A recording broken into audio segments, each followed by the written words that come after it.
Hello students, welcome to you all.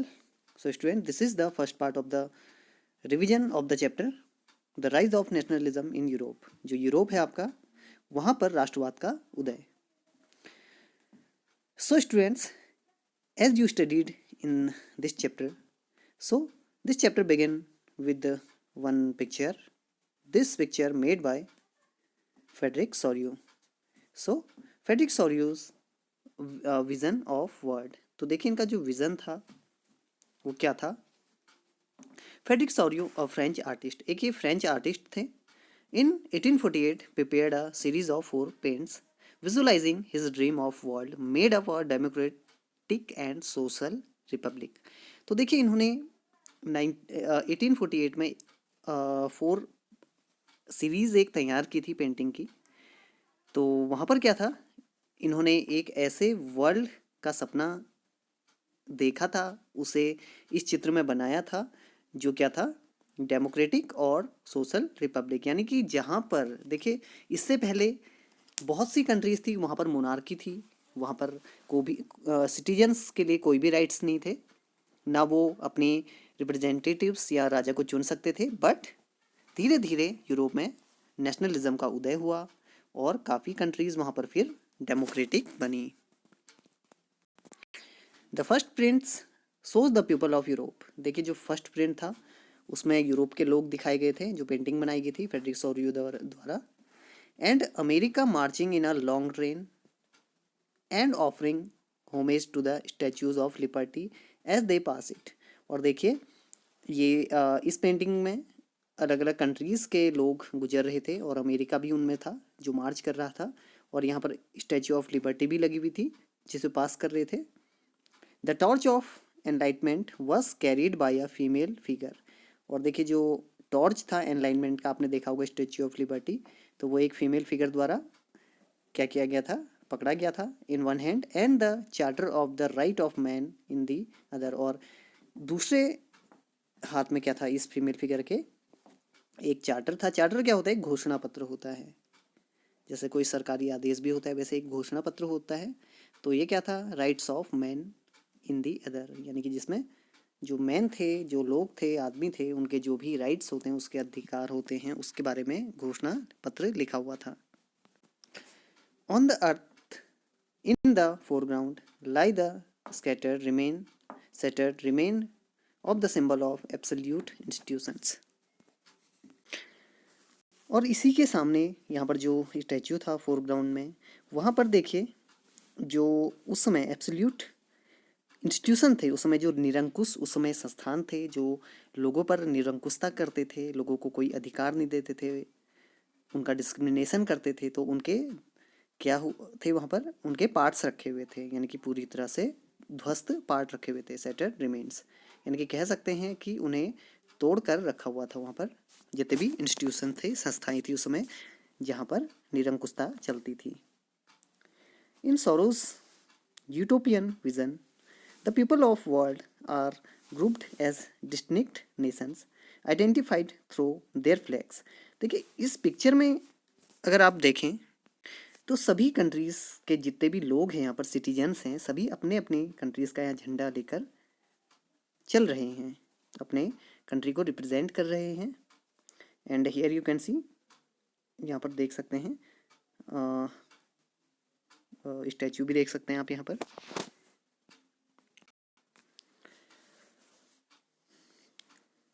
Identify through their flags, और इनकी पहचान इनके फ्लैग से कर सकते हैं.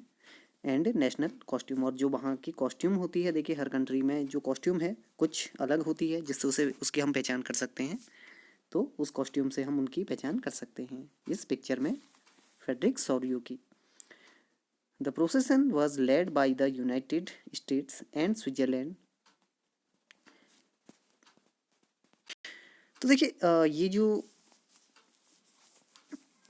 यहाँ पर ग्रुप दिखाई दे रहे हैं अलग अलग कंट्रीज़ के, इन्हें यहाँ पर जो लीड कर रहे हैं वो हैं यूनाइटेड स्टेट एंड स्विट्जरलैंड, क्योंकि ये तब तक आपके डेमोक्रेट्स बन चुके थे. Followed by France and Germany, और इन्हें कौन फॉलो कर रहे थे, फ्रांस और Germany.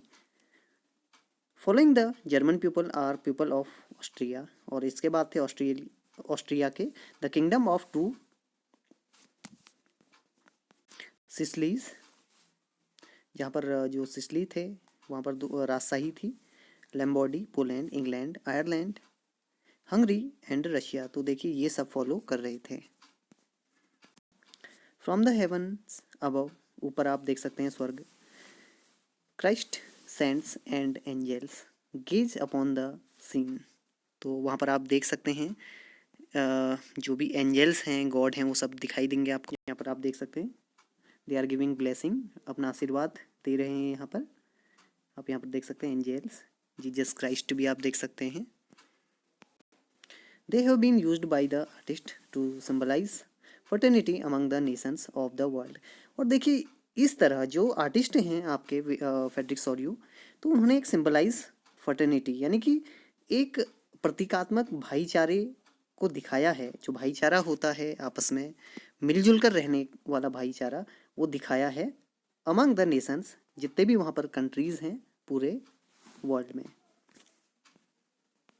During the 19th century, देखिए 19th सेंचुरी के दौरान nationalism emerged as a force which brought huge changes in the political and mental world of Europe. देखिए इस दौरान 19th सेंचुरी के दौरान यूरोप में नेशनलिज्म का धीरे धीरे उदय हो रहा था।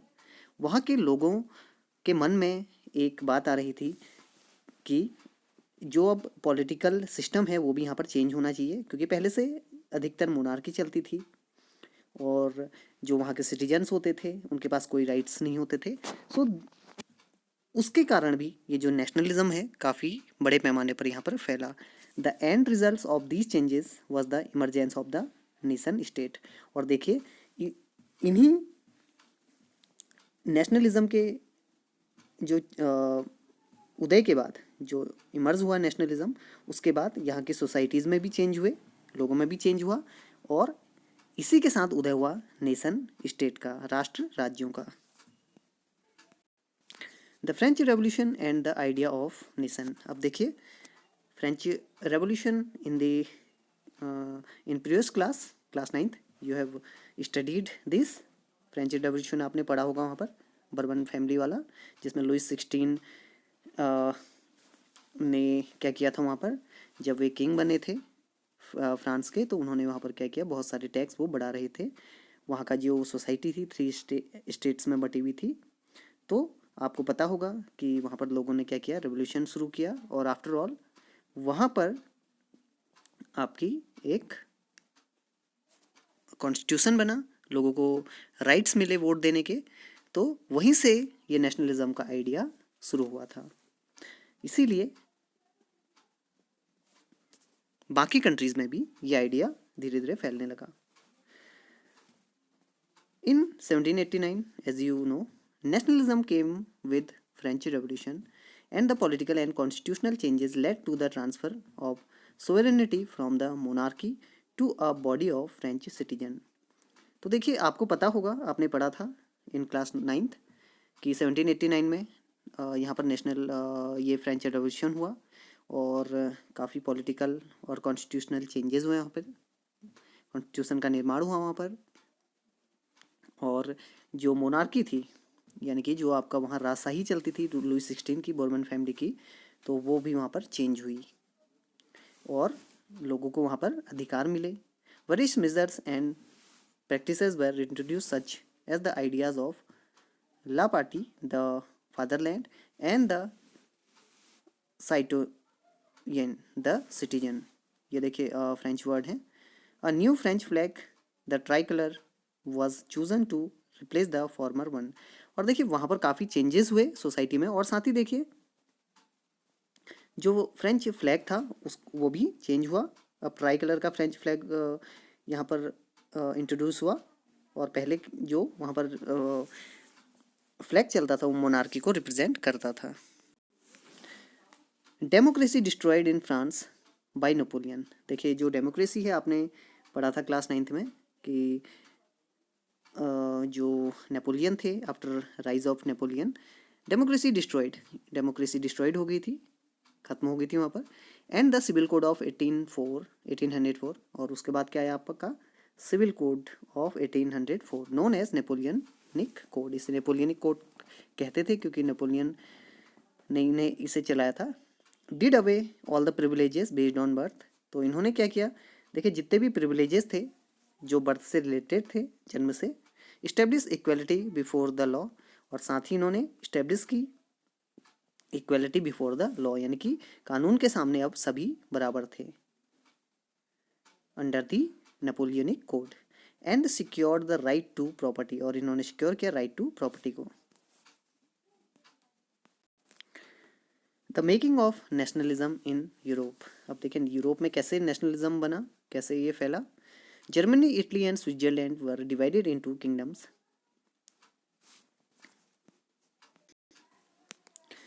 डचीज and cantons whose rulers had their autonomous territories. तो देखिए ये किंगडम्स बटे हुए थे वहाँ पर, और वहाँ के जो रूलर्स होते थे, लोकल रूलर्स, तो उनकी वहाँ पर स्वतंत्र सत्ता थी, वे जो मर्जी थी वो करते थे। The aristocracy and the new middle class. अब देखिए क्या हुआ इसके बाद। The aristocracy was the dominant class of the continent politically and socially. तो ये जो वहाँ पर एक निरंकुश वर्ग था जो शासन करता था, तो पॉलिटिकली और सोशली ये पूरे कॉन्टिनेंट पे कंट्रोल इनका चल रहा था।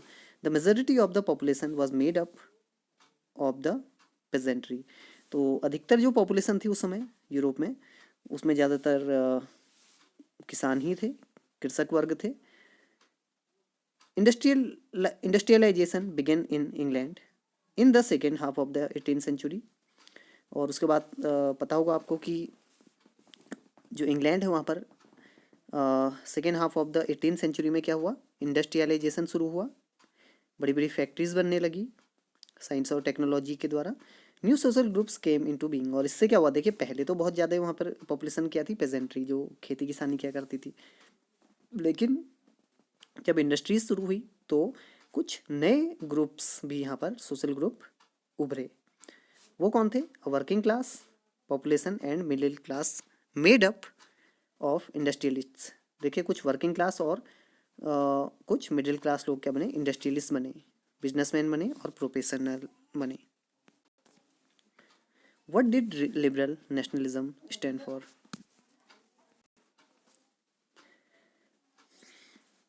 So let's know about liberals और liberalism. The term liberalism derived from the Latin root liber meaning free. देखिए इसका मतलब क्या होता है, फ्री यानी कि मुक्त। The right to vote and to get elected was granted exclusively to property owning men. देखिए उस समय क्या था, जो राइट टू वोट था, और मान लिया अगर कोई पॉलिटिकली यहाँ पर पार्टिसिपेट करना चाहता है तो उसके लिए ओन प्रॉपर्टी होनी जरूरी थी। Man without property and all women were excluded from political rights. और यहाँ पर जितने भी सोसाइटी में विदाउट प्रॉपर्टी लोग थे या वुमेन्स थी, महिलाएं थी, तो उन्हें पॉलिटिकल राइट्स से दूर रखा गया, यानी उन्हें नहीं दिए गए। इन 1834 कस्टम्स यूनियन, जिसे बोला जाता था Zollverein, was formed at the initiative of Persia and joined by most of the German states. The union abolished tariff barriers and reduced the number of currencies from over 30 or 30 to 2. तो देखिए 1834 में एक customs union बनाया गया जिसे जोल्वेरियन कहा गया, जिसमें देखिए पर्शिया ने ये शुरू किया था, और इसमें जो जर्मन स्टेट्स थे काफ़ी, वो इसमें जुड़ गए थे। और इसके बाद देखिए इन्होंने क्या किया, जो उसमें काफ़ी बैरियर्स होते थे उन्हें हटाया गया, काफ़ी नियम बदले गए, और जो करेंसीज थी पहले से 30 करेंसी अबाउट, वो 2 की गई, क्योंकि अब एक यूनियन बन चुका था। A new conservatism after 1850। देखिए कंजर्वेटिज्म, आपने कंजर्वेटिव्स पढ़ा होगा तो उसी से बना हुआ है। इन 1815 European government were driven by a spirit of conservatism. Conservatives believed in monarchy. देखिए ये जो कंजर्वेटिव्स थे, इनका भरोसा था मोनार्की में, द चर्च, चर्च में। सोशल हेरारकीज यानी कि जो एक वंशवाद होता था उसमें, प्रॉपर्टी और संपत्ति में, and that the family should be preserved, और ऐसी फैमिलीज में जिन्हें प्रिजर्व करना चाहते हैं, यानी कि ये वही पुराने ख्यालों के थे। A modern army and efficient bureaucracy, a dynamic economy, the abolition of feudalism and serfdom could be strengthen the autocracy monarchies of Europe। तो देखिए आफ्टर द नेपोलियनिक कोड इन्होंने जान लिया था ये जो कंजर्वेटिव्स थे कि मॉडर्न आर्मी एफिशिएंट ब्यूरोक्रेसी क्या होती है, नौकरशाही होती है, dynamic economy, the abolition of feudalism यानी जो फ्यूडलिज्म होता है उसका अंत, निरंकुशता का, एंड सबडम कुड यानी जो भूदास प्रथा होती है, अगर वो ख़त्म कर दिया, इससे भी जो ऑटोक्रेसी मोनार्कीज हैं यूरोप उनको ताकत मिलेगी। In 1815 representatives of the European powers, जो यूरोपियन पावर्स के रिप्रेजेंटेटिव्स थे, Britain, Russia, Persia and Austria met in Vienna to draw up settlements for Europe. देखिए यूरोप में सेटलमेंट्स की रूपरेखा तैयार करने के लिए वियना में इनकी बैठक हुई। The Bourbon dynasty was restored to power and France lost the territories it had annexed under Napoleon. देखिए इसके बाद जो बर्बन फैमिली डायनेस्टी थी लुइस 16 वाली, वही फिर से आ गई कहाँ पर, फ्रांस में पावर में, और लेकिन France lost the territories it had annexed under Napoleon, और जो फ्रांस था उसे सारी टेरिटरीज से हाथ धोना पड़ा, वो खो चुका था जो नेपोलियन ने जीती थी। The major issue taken up by the liberal nationalist, और यहाँ पर देखिए वियना जो बैठक हुई, वियना कांग्रेस भी जिसे कहा जाता है, तो काफ़ी यहाँ पर फैसले लिए गए बड़े by the liberal nationalist who criticise the new conservatives order, और जो किया करते थे कंजर्वेटिव्स के जो भी ऑर्डर थे उन्हें क्रिटिसाइज करते थे, आलोचना करते थे, was freedom of the press, और साथ ही ये चाहते थे फ्रीडम ऑफ द प्रेस यानी प्रेस की फ्रीडम। द रेवोल्यूशनरीज, क्रांतिकारी, in 1815 secret societies were formed in many European states to train revolutionaries and spread their ideas.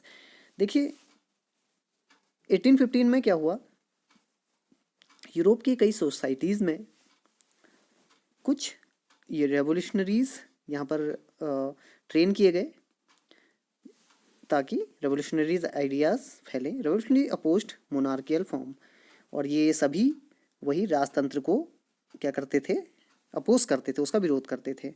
Fight for liberty and freedom, और ये जो रेवोल्यूशनरी थे वो लिबर्टी और freedom के लिए फाइट करते थे, यानी कि अपने अधिकारों को मांगते थे। द इटालियन रेवोल्यूशनरी जुजेप्पे मेज़नी, देखिए इटालियन एक रेवोल्यूशनरी थे, क्रांतिकारी थे, जिनका नाम था जुजेप्पे मेज़नी, बॉर्न इन जेनेवा, देखिए जिनेवा में जन्म हुआ था 1807, फाउंडेड 2 मोर अंडरग्राउंड सोसाइटीज़, देखिए इन्होंने 2 अंडरग्राउंड सोसाइटीज़ बनाई, जो हमारी रेवोल्यूशनरी पार्टीज़ की बात हो रही है।